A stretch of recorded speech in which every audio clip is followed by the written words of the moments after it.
Ai meu Deus do céu!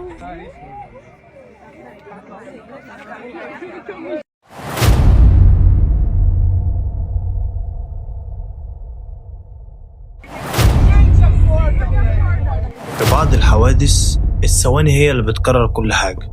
الثانية ممكن تغير حياة إنسان أو تنهيها للأبد. تخيل إنك واقف فوق كوبري ارتفاعه حوالي 40 متر، كل الناس حواليك مبتسمة، الموبايلات مرفوعة والكاميرات بتصور، والمغامرة اللي انت مستنيها من شهور خلاص هتبدأ. المدربين حواليك كل واحد عارف دوره، وانت مطمن اللي كل إجراءات الأمان اتراجعت أكتر من مرة. لكن في ثانية واحدة بيتغير كل شيء. صرخة واحدة طلعت في وسط الناس، الحبل.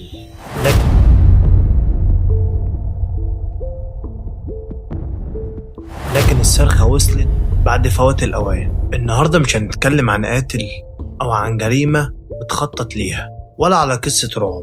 النهاردة هنتكلم عن سؤال واحد: هل ممكن غلطة صغيرة تنهي حياة إنسان؟ دي قصة ماريا إدواردو، القصة اللي هزت البرازيل كلها وخلت ملايين الناس يفضلوا يعيدوا في الفيديو بتاعها عشرات المرات، وكانوا كل مرة يسألوا نفس السؤال: إزاي ده حصل؟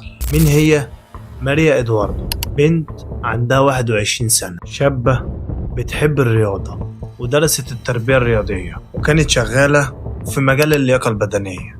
وأي حد هيحاول يخش على حساباتها هيلاقي بنت بتعيش حياتها عادي، ضحك، تمرين، سفر، صحاب، ولا أي مؤشر إن يوم عادي هيتحول لآخر يوم في عمرها.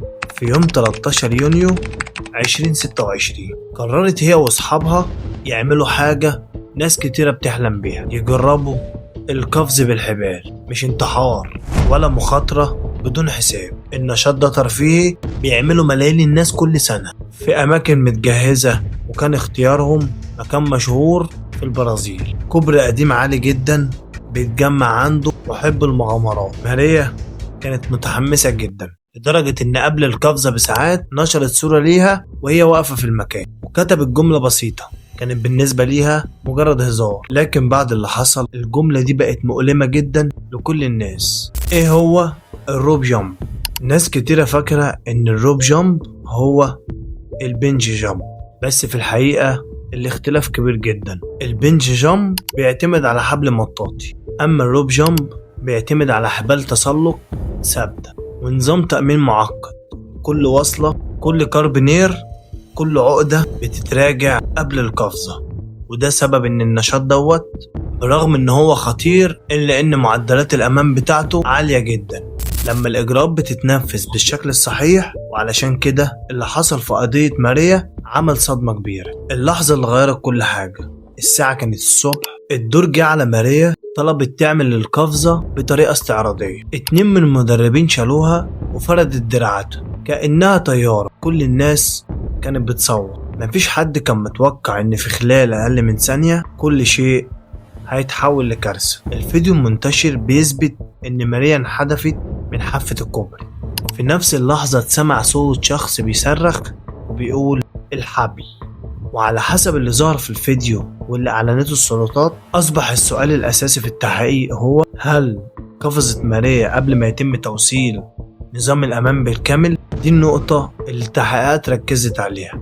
وفي ثواني سقطت ماريا من ارتفاع كبير. تم استدعاء فرق الإنقاذ والطائرة المروحية، لكن تم إعلان وفاتها في مكان الحادث.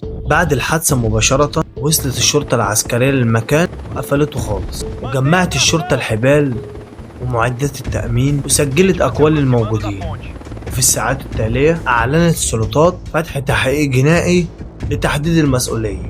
وسائل الإعلام البرازيلية نقلت إن في عدد من الأشخاص المرتبطين بتنظيم النشاط خدوهم علشان يحققوا معاهم، مع استمرار فحص الإجراءات اللي حصلت قبل القفزة. وفي الوقت نفسه انتشر الفيديو على الإنترنت بسرعة هائلة، بس مع الانتشار بدأت الشائعات نفسها تنتشر. ناس قالت إن الحبل اتقطع، وناس قالت إن المعدات أصلا كانت بايظة، وناس قالت إن القفزة تمت قبل تجهيزها. لكن الحقيقة إن كتير من التفاصيل لسه مرتبطة بنتائج التحقيق الرسمي. ومن المهم إننا نفرق بين اللي ظهر في الفيديو من اللي التحقيقات هتثبته. ليه الحادثة ديت صدمت الناس؟ لأن الرياضة ديت مبنية على فكرة بسيطة، إن الإنسان بيسلم حياته بالكامل لفريق التأمين.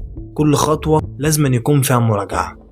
وفي عالم التسلق والقفز في جملة مشهورة جدا، يعني كل حاجة بتتراجع مرتين وأحيانا 3 مرات علشان احتمال الخطأ يبقى قريب من الصفر. ولما يحصل حادثة بالشكل ده الناس طبيعي تسأل فين كانت المراجعة الأخيرة؟ وده بالظبط اللي التحقيقات بتحاول تجاوب عليه. بعد ساعات من الحادثة بدأت رسائل النعي. أفراد عائلتها، أصحابها، أهلها، كلهم اتكلموا عن إنسانة كانت بتحب الحياة والرياضة والمغامرة، واندفنت وسط حالة حزن كبيرة. لكن الفيديو فضل موجود. كل مرة حد يشوفه بيسأل نفس السؤال، هل كان ممكن حد يمنع اللي حصل؟ في النهاية القصة دي مش قصة عن رياضة خطيرة ولا عن شخص بيحب المغامرة. دي قصة بتفكرنا إن في بعض المواقف تفصيلة واحدة ممكن تصنع الفرق بين الحياة والموت. لو التحقيقات أثبتت إن في خطأ بشري فالدرس هيكون واضح إن إجراءات السلامة مش مجرد ورق أو روتين، ده آخر خط دفاع بين الإنسان وفي آخر ثانية في حياته. دلوقتي عايز أعرف رأيكم، لو أنتوا كنتوا مكان الشخص اللي صرخ وقال الحبل، تفتكروا إن كان لسه في فرصة لإنقاذ ماريا، ولا بمجرد قفزة الحبل كانت الكارثة خلاص حصل؟ اكتبوا لي في التعليقات. ولو أول مرة تشوفني ما تنساش الاشتراك وتفعيل الجرس.